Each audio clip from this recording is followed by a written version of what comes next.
कीन ही राम।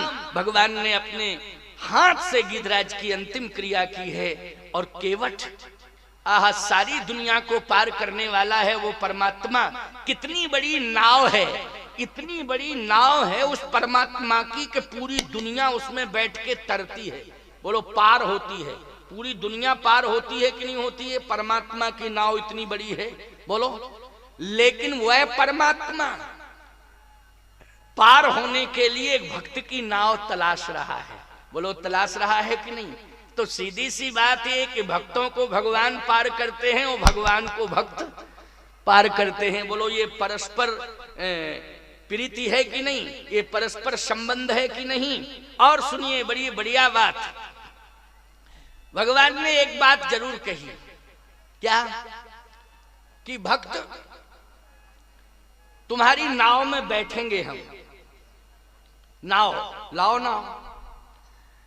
भक्त केवट ने कहा प्रभु एक बात बताओ, ये मेरी ही नाव, इसी में आप बैठना चाहते हैं, लेकिन शर्त यह है कि आपको चरण धुलाने पड़ेंगे। भगवान बोले ऐसा है, तुम्हें चरण धोना है, तुम्हारी श्रद्धा की बात है, ये चरण धो लो, लेकिन सही बात तो यह है कि हमें पार तुम्हारी नाव में बैठ के ही जाना है, गंगा पार करना है। पहली बात तो ये कि गंगा जी भगवान के चरण से निकली हैं, तो गंगा रास्ता दे देती, बिना नाव के भगवान पार हो जाते। बोलो हो जाते कि नहीं? रास्ता कौन दे देती? गंगा जी, आराम से पार जाओ। लेकिन भगवान गंगा से रास्ता नहीं मांग रहे हैं, भगवान तो केवट की नाव के माध्यम से पार जाना चाहते हैं, गंगा से रास्ता नहीं मांग रहे। केवट ने कहा कि अगर आप नाव आओ के चक्कर को छोड़ दें तो हम आपको एक बढ़िया उपाय बता दें। क्या उपाय? यही घाट ते थोर के दूर यहे, आगे घाट है, कटिलों जल था है दिखाइयो जू, कमर कमर से जल है, नाव की जरूरत नहीं है, आराम से पार हो जाना, नाव की आवश्यकता ही नहीं है, नाव का चक्कर छोड़ो, नाव का चक्कर छोड़ो। लेकिन एक बात बतावें आपको, भगवान एक ऐसा है कि भगवान के पास जो जाता है उसको 84 लाख योनियों का चक्कर वो कटवाता है। क्यों कटवाता कि नहीं? आकर 4,84,000 योनि भ्रमति है जीव अविनाशी। बोलो 84 लाख योनियों का चक्कर काटना पड़ता है कि नहीं? अच्छा बोलो आज भगवान को भी चक्कर काटने पड़ रहे हैं? भक्त चाहता है कि आप मुझे पार कर दो, लेकिन भगवान चाह रहा है, भक्त से कह रहा मुझे पार कर दो, मुझे पार करो। भक्त ने कहा कमर कमर से जल है, नाव की जरूरत नहीं, अपने आप पार हो जाना। भगवान कहता है नहीं नहीं नहीं, हम तो तुम्हारी नाव में बैठ करके ही जाएंगे, तुम ही मुझे पार करोगे। कहा तो एक काम करो, अगर पार जाना ही चाहते हो तो पहले चरण धुलवाओ। भगवान ने कहा कि अगर चरण ही धोना है तो बेग आन जल पाए पखारू। जल मानी होता है गंगा जल, जल मानी होता है नर्मदा जल, जल मानी होता है सरजू जल, जल मानी होता है यमुना जल, जल मानी होता है मंदाकिनी जल। बोलो ये पुनीत नदियों का पानी नहीं है, इनमें क्या है? जल। तो बेग आन जल, तुम जल ले आओ, गंगा जल बिल्कुल पास में है, चरण धो लो। केवट ने कहा ये भी कोई बात नहीं है, हमें आप बाध्य मत करो कि गंगा जल ले आओ चरण धो। तो भगवान बोले फिर? केवट बोला हम जल से थोड़ी धोएंगे, हम तो पानी से धोएंगे, पानी से। पानी से? अरे जल पास में है, पानी यहाँ कहाँ है? सही बात तो ये कि गंगा के किनारे जल होता है, पानी नहीं होता है। पानी मानी है कुआं खोदिए आप, उसमें निकलता क्या है? पानी निकलता है। कुएं में क्या निकलता है? पानी।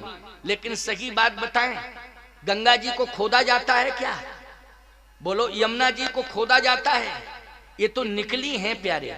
बोलो खोदा किसी ने नहीं है, अपने आप ये प्रकट हुई हैं, निकली हैं, प्रकट हुई हैं। तो गंगा, यमुना, सरस्वती, मंदाकिनी ये प्रकट होती हैं। बोलो होती हैं प्रकट कि नहीं? और कुआं प्रकट नहीं हुआ होता है, कुएं को खोदा जाता है तो जो स्वयं प्रकट हो जाए, याद रखना, नदी के रूप में, वो जल होता है, और जिसको प्रयास करके निकाला जाए वो पानी होता है। जिसमें प्रयास शब्द जुड़ा है वो पानी है, और जो स्वयं प्रकट हो जाए वो जल है प्यारे। इसलिए गंगा क्या है? बोले गंगा में जल है। यमुना में क्या है? बोले जल है। सरजू में क्या है? कहे जल है। इनमें सब में जल है। अगर आप गंगा के जल को पानी कह दोगे तो पाप लग जाएगा, अपराध बन जाएगा। शास्त्र कहता है कि पाप लगेगा। तुम गंगा जी के जल को पानी कह रहे हो। जैसे तुलसी को हरी घास कह दो, तुलसी को कोई कहे ये तो हरी हरी पत्ती, घास की पत्ती है, बोलो पाप लग जाएगा कि नहीं लग जाएगा? भगवान शालिग्राम को पत्थर कह दो, अरे ये तो नदी का पत्थर निकला हुआ है, बोलो पाप लगेगा कि नहीं लगेगा? जल्दी बोलो। वो साक्षात भगवान है, और भगवानों की तो प्रतिष्ठा की जाती है। शालिग्राम जी तो स्वयं प्रतिष्ठित हैं प्यारे, इनमें प्रतिष्ठा की आवश्यकता नहीं है। इतना बड़ा महत्व है, इतनी बड़ी महिमा है कि स्वयं प्रतिष्ठित हैं। तो शालिग्राम को कोई पत्थर कहेगा तो पाप लगेगा, गंगा के जल को कोई पानी कहेगा तो पाप लगेगा, तुलसी को हरी घास कहेगा तो पाप लगेगा, अपने गुरुदेव भगवान को कोई हाड़ मांस का पुतला समझेगा तो पाप लग जाएगा। गुरुदेव हाड़ मांस के पुतले केवल दिखाई देते हैं, लेकिन वो गुरुर ब्रह्मा गुरुर विष्णु गुरुर्देवो महेश्वर गुरुर साक्षात परब्रह्म तस्मै श्री गुरुवे नमः। उनको ये मत कहना कि ये तो हाड़ मांस के पुतले हैं, चलते फिरते घूमते रहते हैं। नहीं नहीं, वो साक्षात भगवान हैं। इतने प्रकार के पापों से बचना चाहिए, ये शास्त्र कहता है। तो केवट ने कहा कि हम जल से नहीं धोएंगे, गंगा जल से, फिर हम तो पानी से धोएंगे। तो पानी यहाँ है कहाँ? बोले गांव में तो है, गांव से लाएंगे। गांव से लाओगे? हाँ। गोस्वामी जी कहते केवट राम रजाय सुपावा, पानी कठौता भर ले आवा। पानी कठौता, कठौते में पानी भर के लाया, भगवान के सामने रख दिया। भगवान ने कहा इसमें क्या है? कहे पानी। पानी है, क्या करोगे? बोले इसी से चरण धोएंगे। तो पानी से चरण क्यों धो रहे, गंगा जल से क्यों नहीं धो रहे हो? लक्ष्मण जी बोले ऐसा है प्रभु, आपने जब इतना पावर दे दिया है इस व्यक्ति को, ये पाठशाला का कभी मुंह नहीं देखा, निरक्षर भट्टाचार्य है, और आपने इतने पावर उसको दे दिए हैं, पावर का दुरुपयोग नहीं करेगा ये तो क्या करेगा? आप ही ने तो कह दिया कि हम इसके बंधन में बन गए हैं, ये जो कहेगा सो करेंगे, सब कुछ कह दिया आपने। अब इसकी मर्जी है चाहे कुछ करे। गंगा की महिमा नहीं समझ रहा है, पानी की महिमा समझ रहा है। हम सब गंगा के दर्शन करके मुक्ति को प्राप्त करते हैं। गंगा की महिमा इतनी अनंत महिमाएं हैं कि दर्शन मात्र हो जाए तो जीव का कल्याण हो जाता है। लेकिन गंगा जी के जल को यह महत्व नहीं दे रहा है। ये पानी पता नहीं कहां से भर के लाया है, और कठौते में वो कहता है कि ये पानी है, इसमें पानी है। पानी से क्यों चरण धो रहे हो? केवट बोला इसलिए छोटे ठाकुर लक्ष्मण कुमार जी नाराज मत हो, आप छोटे ठाकुर हो, आप थोड़ा नाराज ज्यादा होते हो, लेकिन हमारी बात सुनिए, ज्यादा नाराज मत होइए। ज्यादा नाराज होने की जरूरत नहीं है। क्या आप मेरी बोलती बंद कर देंगे? लक्ष्मण जी ने कहा परशुराम जी से जाके पूछो, फालतू की बात करते हो।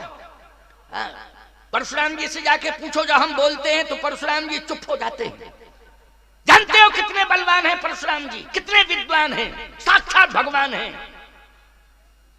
केवट बोला याद रखना ये तुम्हारी महिमा नहीं है लक्ष्मण, ये ससुराल की महिमा है, क्योंकि ससुराल में दामाद के आगे सबकी बोलती बंद हो जाती है। अच्छा बोलो भैया, ससुराल में दामाद के आगे सबकी बोलती बंद हो जाती है कि नहीं? बड़े बड़े लोग कहते भैया दामाद है, सुनो इसकी दो बातें, सुनने की जरूरत है। बोलो दामाद की दो चार बातें सुन लेते हो कि नहीं सुन लेते हो? ये जरूरत है, इसलिए सुनो सुनो, ज्यादा बोलने की जरूरत नहीं है लक्ष्मण। हाँ, राम जी ने कहा समझ में बात आ गई। ससुराल में खूब खुल के बोलो, घर में आके भी बोलो, लेकिन किसी के घाट पे बोलो तो कम बोलो। क्यों भाई? घाट पे आके बोलो तो कम बोलो, क्योंकि घाट पे सबसे बड़ी महिमा केवट की होती है। और लक्ष्मण, अगर तुम घाट पर ज्यादा बोले तो अभी घर से चले गए, अब घाटों से चले जाएंगे ना, घर के रहेंगे ना, घाट के रहेंगे। इसलिए चुपचाप रहो। ये क्या कह रहा है इसकी बात सुनो। क्या बात है साहब? भक्त और भगवान के बीच में संवाद हो रहा है। क्या हो रहा है? संवाद हो रहा है। इस संवाद को सुनिए और अपने जीवन का कल्याण करिए। कितना महत्वपूर्ण ये संवाद है। इसलिए कहता हूं कि भक्त और भगवान के बीच में संवाद हुआ है। भगवान को जो भी प्राणी पाना चाहता है वो दुनिया के विवाद को छोड़े और विवाद को संवाद में बदल दे, तो भगवान आज भी तुम्हारे सामने खड़ा हो जाएगा, आज भी तुम्हारे सामने आने को तैयार हो